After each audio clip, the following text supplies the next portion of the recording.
लोग कहते थे कि आप मर जाओगे, बाबा जी मर गए। मैंने कहा वो तो समय बताएगा, एक दिन ये लोग भी चिल्लाएंगे कि बाबा जी जय गुरुदेव जिंदा है। आज वही देखो, ये लोग भी चिल्लाने लगे, निकल निकल करके भागने लगे कि बाबा जी जिंदा है, नेताजी जिंदा है, तमाम लोग जिंदा है, हनुमान जी जिंदा है, कुंती जिंदा है, सावित्री जिंदा है, तमाम लोगों को बताते लोग जिंदा है। तो अगर जिंदा नहीं है तो काम कौन करेगा? यही लोग करेंगे, मेरा साथ मेरी मदद यही करेंगे। जिस दिन आप लोग हम बार बार बताते हैं, जिस दिन ये पूरा प्लेटफॉर्म आप लोग तैयार कर देंगे, उस दिन रोक नहीं पाओगे भीड़ को, उस दिन बाबा जी को भी नहीं रोक पाओगे, नेताजी को भी नहीं रोक पाओगे, और आज भी नहीं रोक पा रहे हो। लेकिन आप लोग आत्मा से उसको देखना नहीं चाहते हो, आप लोग आत्मा से सेवा नहीं करना चाहते हो।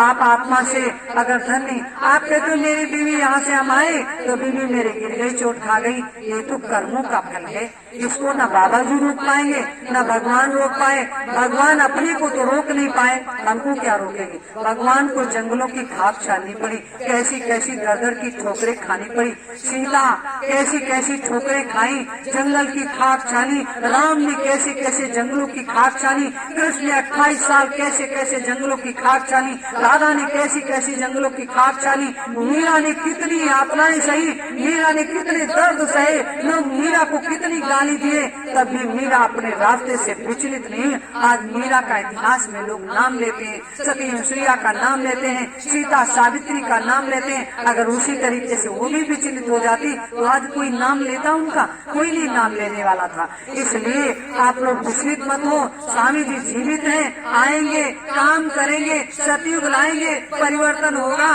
किसी के बाप की बपौती नहीं रोक ले कोई।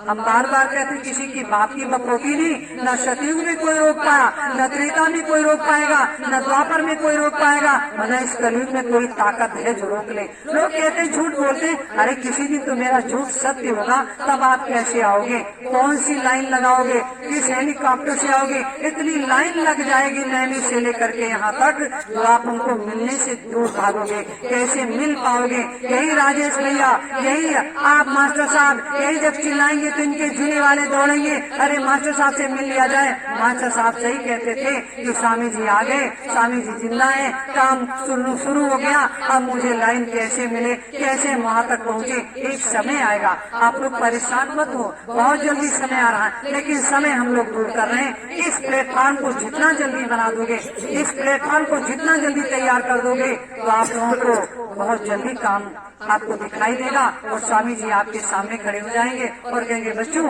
अब बताओ मुझे क्या करना है, अब मुझे बताओ क्या करना है, मैं किस तरह से कैसे आप लोगों का सम्मान करूं? आप तो अकेले हैं, हम तो अकेले हैं और आप तो बहुत लोग हैं, कैसे कैसे सम्मान करूं? तो हम लोग तो गदगद हो जाएंगे। इतना इतना जो हमारे पास दुख है, दर्द है, इतनी परेशानी है, हम कह नहीं पाएंगे। मुझे सिर्फ स्वामी जी ही दिखाई देंगे और मुझे कुछ नहीं कहना, कुछ नहीं कहना। इसलिए आप लोग अपनी तैयारी में लगे रहो। स्वामी जी आएंगे, नेताजी आएंगे, काम होगा, कोई रोक नहीं पाएगा। लेकिन आप लोगों में कुछ कमियां हैं, जो 10 दिन आते हो, 10 बार आते हो, 2 बार आते हो, इसके बाद चलो यहाँ नहीं बढ़िया है, चलो वहाँ चलें, चलो यहाँ नहीं बढ़िया हो रहा, चलो वहाँ चलें। इसके लिए आप मत भटको, मेरी हाथ जोड़ करके प्रार्थना है, इसके लिए मत भटको। और जो काम करेगा, जिसको काम चाहिए वो टाइट ही रहेगा, जिसको काम नहीं चाहिए, जिसको पैसा चाहिए, कोई जैसे भी आवे, जैसे भी रहे, करे या ना करे, सोए खाए, कुछ भी करे, उसको किसी चीज से जरूरत नहीं। आप आओ, बैठो, सो खाओ, कुछ करो या ना करो, लेकिन हमें काम करना है, काम करके जाएंगे। काम करने आए, काम करके जाएंगे। तो अनुशासन जब तक नहीं है तब तक कोई संस्था, कोई फैक्ट्री, कोई प्रशासन, कोई कानून, कोई परिवार चल नहीं सकता। जिसके घर में कोई मुखिया नहीं है अनुशासन करने वाला, उसका कोई घर चल सकता? आप बताइए, आप बताइए, कोई घर चल सकता? कितने लोग चाहते कि ये सही है? आप हाथ उठाइए। जिसके घर का कोई मालिक नहीं अनुशासन करने वाला, उसका कोई घर चलेगा? ये बताइए। कोई उसकी फैक्ट्री चलेगी?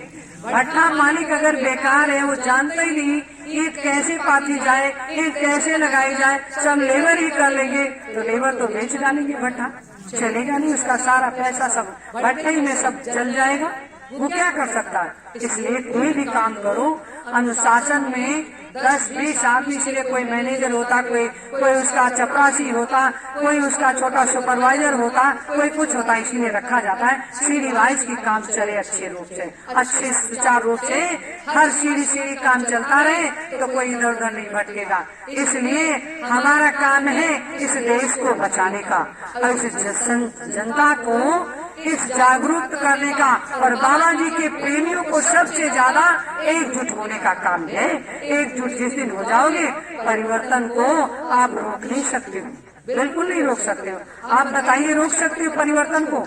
ये अगर अभी नेताजी को ले लिया जाए, नेताजी 1945 में गायब हुए थे, आज तक उनके परिवार वालों ने ढिढोरा नहीं फेंका कि आप देश के नौजवानों, देश की माताओं बहनों, हमारे बाप ने, ये हमारे घर के सुभाष हैं, आप लोग हमारे बाप का साथ दे दो तो हमारे बाप सामने आ जाए और ये देश बच जाए। कभी कहा?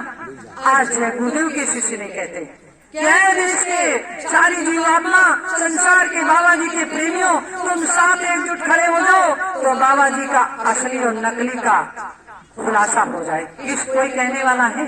कोई नहीं कहने वाला। ये सब कहते तुम मेरे वहाँ हो, मेरे अंदर घुस गए बाबा जी। कोई कहता तुम मेरे वहाँ हो, असली नकली सब वही मिलेगा और बढ़िया भंडारा खाओ, बढ़िया चीज बनती है, बढ़िया बिस्तर मिलता, बढ़िया सो खाओ और सत्संग सुनो, अपने घर को जाओ। इसे क्या मिला? मुझे कुछ मिला अब तक? ये बताइए, कुछ मिला?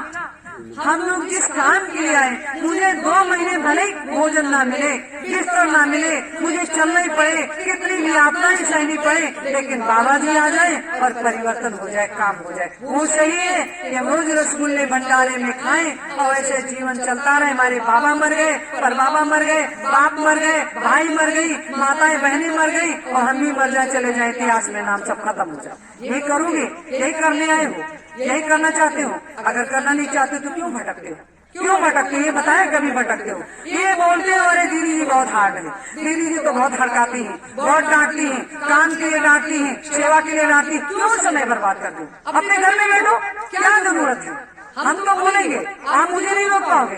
बाबा जी का खेल वो देखते, जब सम्मान में बाबा जी ने काम किया, नेताओं जी जाते थे तो कहते थे बाबा जी स्वयं काम करते थे। बाबा जी की कंधे पे हल रखते थे लोग, बाबा जी कंधे पे हल रख करके बैल नहीं थे और लोग पीछे से धक्का लगाते थे, दाब करके लकड़ी वाला हल और पलटने वाला 3 फरा, और बाबा जी कंधे पे हल लेकर के चलते थे और जुताई करते थे। आपने देखा होगा ना, जुताई करते थे। बाबा जी फावड़ा चलाते थे, सर पे इतनी बड़ी बड़ी सीमेंट नौरंग की बोरी लाते थे। बाबा जी ने क्या नहीं किया? सब कुछ किया। और आप लोग करने से कतराते हो। हम 20 साल इतनी मेहनत किए हैं, जब मेहनत के लोगों से पूछे आप लोग तो उसमें कोई नहीं हो, कोई नहीं हो। इतना मैंने भोजन बनाया, इतने लोग हो, मुझे शर्म आती, इसलिए मुझे बहुत गुस्सा आती। एक बार भोजन बना दो, दिन भर खाएं, ये दिन भर खाते ही खाते रह जाएंगे।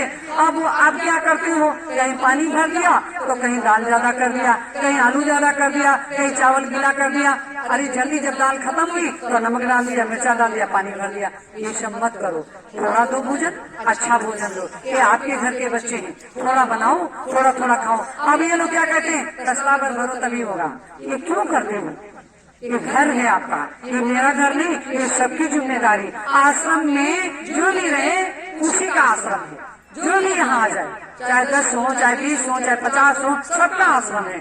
हमें ये ले नहीं जाना। हाय हाय करते हैं, जो करते हैं काम, जो बनाते हैं आश्रम या घर या बिल्डिंग या मकान, वो रहने नहीं पाते हैं।